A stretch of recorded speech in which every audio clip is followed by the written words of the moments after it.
They say every wedding has a story. Mine began with a secret. I was standing under the brightest lights of my life.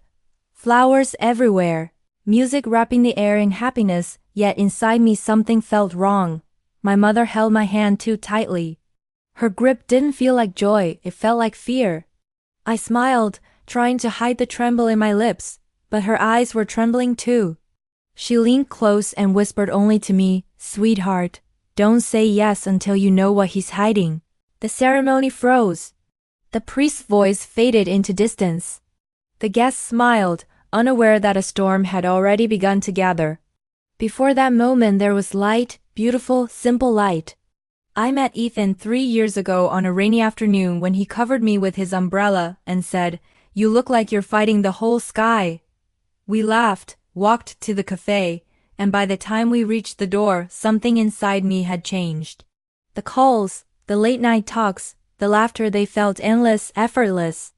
He told me, "When we're married, you'll never have to worry again." I believed him. My mother liked him too. She said he seemed kind, but love hides its own shadows. It began with time. His meetings grew longer, nights stretched later and later. Perfume that was not mine clung to his collar. A receipt from a jewelry store, rose gold pendant dated only 2 weeks old. My heart wanted peace, so I told myself I was wrong. Then one night on the dashboard his phone lit with the name Rachel. He said it was work. The voice on the line laughed softly, a woman's laugh. I said nothing. My mother's eyes began to study me quietly. Mothers always know. Days turned into months. He proposed, and I said yes, though something deep inside still whispered no. The wedding plans rushed forward. Flowers, colors, venues, everything perfect outside. My mother smiled through it all, but her silence grew heavy. One afternoon she called, "What's Ethan's office number?" I told her. She wanted to invite his boss for dinner, she said. It was a lie. When she called, the secretary told her, no trip, no late meetings. The first crack had appeared. She watched without being seen. She noted the nights he claimed to be working and how his car never left the city. When she finally asked me at dinner, "Has Ethan ever mentioned someone named Rachel?" I froze. I pretended it was nothing, but that night she wrote the name down. Days later she had found her, the same firm, the same dates, and in a restaurant window, a reflection of the watch she had gifted him. She never confronted me. Instead she showed up at his office, pretending to bring cookies. On a desk, roses with a note, "For Rachel, for us." He fumbled, muttered excuses. She went home, not angry, only certain. She had her truth and waited for the right moment to let it speak. The night before the wedding smelled like rain. I sat surrounded by silk and flowers, pretending to be the happiest bride alive. My mother moved around the room, too quiet, too calm.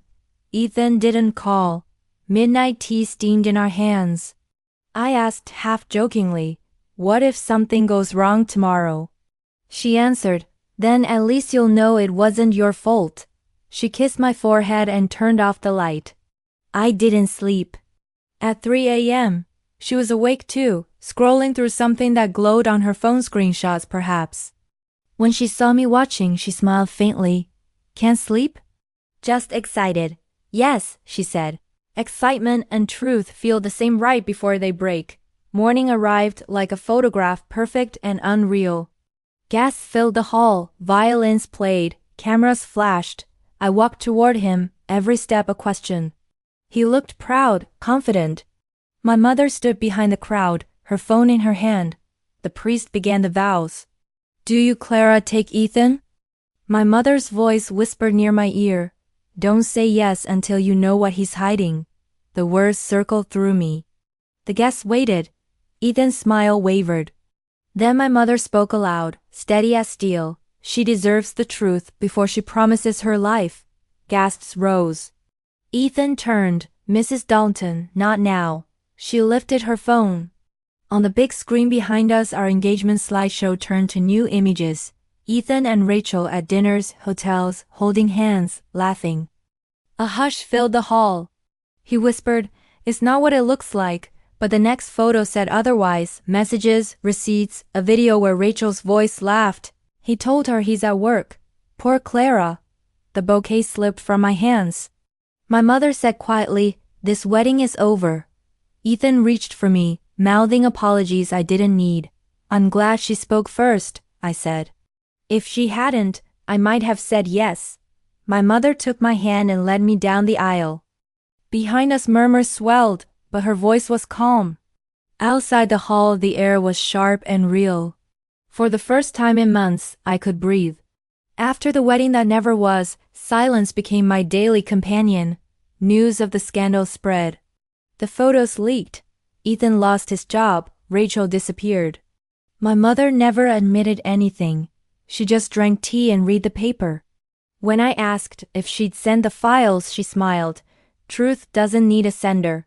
It walks itself once the door is open. I asked why she hadn't told me sooner. "You would have forgiven him," she said. "I had to wait until even love couldn't lie for him anymore." Ethan called once. His message ended with "please." I deleted it.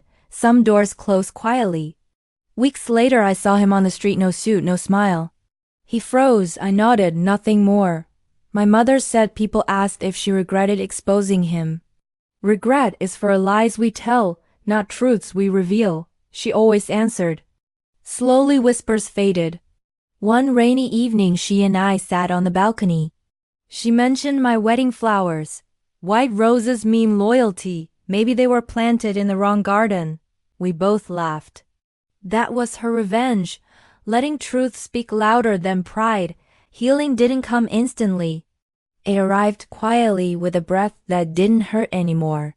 One morning I woke and didn't think about him first. My mind was finally still. My mother hummed in the kitchen, peeling apples. The smell of coffee filled the room, ordinary, peaceful.